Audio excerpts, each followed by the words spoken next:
வணக்கம் நண்பர்களே. இன்னைக்கு கந்த சஷ்டி கவசத்தில் அடியேன் வசனம் அசைவுல நேரம் கடுகவை வந்து கனகவேல் காக்க வரும் பகல் தண்ணில் வஜ்ரவேல் காக்க அரையிருள் தண்ணில் அணையவேல் காக்க ஏமத்தில் சாமத்தில் எதிர்வேல் காக்க தாமதம் நீக்கி சதுர்வேல் காக்க காக்க காக்க கனகவேல் காக்க நோக்க நோக்க நொடியினில் நோக்க தாக்க தாக்க தடையற தாக்க பார்க்க பார்க்க பாவம் புடிபட.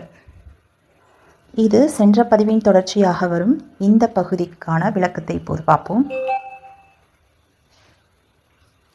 செய்த புண்ணிய பாவங்களுக்கு ஏற்ப பயன்கள் இந்த பிறவியில் கிடைக்கின்றன.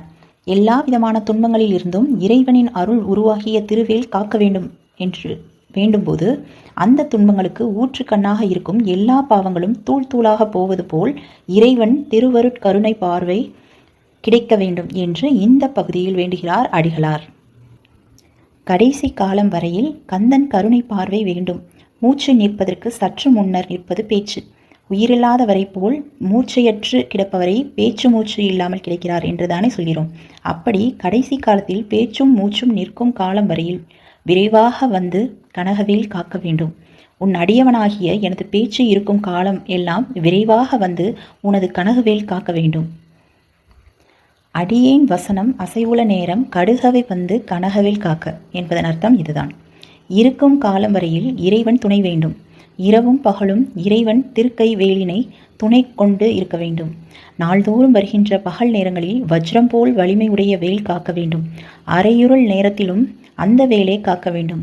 முன்னிரவு நேரமான ஏமத்தில் நடு இரவான நடுச்சாமத்திலும் பகைவர்களை எதிர்த்து அளிக்கும் எதிர்வேல் காக்க வேண்டும். இதுதான் வரும் பகல் தண்ணில் வஜ்ரவேல் காக்க அரையிருள் தண்ணில் அணையவேல் காக்க ஏமத்தில் சாமத்தில் எதிர்வேல் காக்க என்பதற்கான விளக்கம்.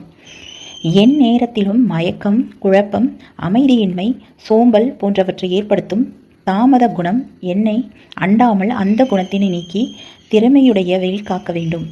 அதுதான் தாமதம் நீக்கி சதுர்வேல் காக்க என்பதற்கான விளக்கம். கனகவேல் விரைந்து எப்போதும் என்னை காக்க காக்க காக்க விரைவாக என்மேல் உனது கருணை திருவிழிகளால் நோக்குக நோக்குக நோக்குக. எல்லா விதமான தடைகளும் அறவே நீங்கும்படி அவற்றை தாக்குக தாக்குக தாக்குக. உன் கருணை திருவிழிகளால் என் பாவங்கள் எல்லாம் பொடி பொடியாக போகும் வண்ணம் பார்க்க பார்க்க என்பது காக்க காக்க கனகவேல் காக்க நோக்க நோக்க நொடியில் நோக்க தாக்க தாக்க தடையற தாக்க பார்க்க பார்க்க பாவம் பொடிபட என்பதற்கான விளக்கம். அடுத்து வரும் வரிகளுக்கான விளக்கம். அறிவியல் சார்ந்த சிந்தனை கொண்டவர்கள் நம்ப மறுக்கும் சிலவற்றை அடிகளார் இந்த பகுதியில் கூறுகிறார். ஐம்புலன்களுக்கு எளிதில் எட்டாதவை எத்தனையோ இருப்பதை அறிவியலாளர்கள் கூட ஏற்றுக்கொள்கிறார்கள். ஸோ அத்தகைய விஷயத்தை தான் அடிகளார் இங்கே எடுத்துரைக்கிறதா எடுத்துக்கலாம். அப்படியே ஏற்றுக்கல மனசில்லாதவங்க துன்பங்களில் இருக்கக்கூடிய பலவிதமான வடிவங்களை இங்கே சித்தரிக்கிறதா எடுத்துக்கலாம். ஸோ அந்த பகுதி என்ன அப்படின்னா, பில்லி சூனியம் பெரும்பகையகல வல்லப்பூதம் வளாஷ்டிக பேய்கள் அல்லல் படுத்தும் அடங்காமுனியும் பிள்ளைகள் தின்னும் புழைக்கடை முனியும் கொள்ளிவாய் பேய்களும் குரலை பேய்களும் பெண்களை தொடரும் பிரம்மராட்சதர்களும் அடியனை கண்டால் அலறி கலங்கிட இருசி காட்டேறி இத்துன்ப சேனையும் எல்லினும் இருட்டிலும் எதிர்ப்படும் அன்னரும் கனபூசை கொள்ளும் காளியோடு அனைவரும் விட்டாங்காரரும் மிக பல பேய்களும் தண்டியக்காரரும் சண்டாளர்களும் என் பெயர் சொல்லவும் இடிவிழுந்தோடிட. அதாவது பில்லி சூனியம் என்பது ஒருவர் மீது அவரது பகைவர்கள் ஏவிவிடும் மந்திர வடிவமான துன்பம். அந்த துன்பங்களும் வலிமையுடைய பெரும் பகைவர்களால் ஏற்படும் துன்பங்களும் அகல வேண்டும். அதுதான் பில்லி சூனியம் பெரும்பகை அகல.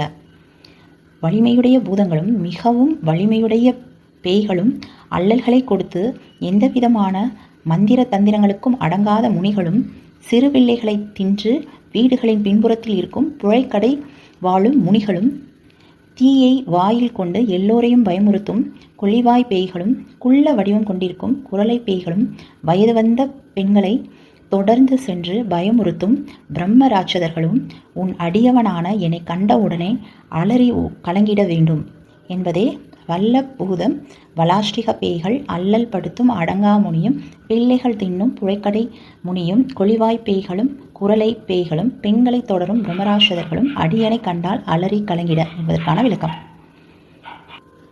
அடுத்து வரும் வரிகளுக்கான விளக்கம்.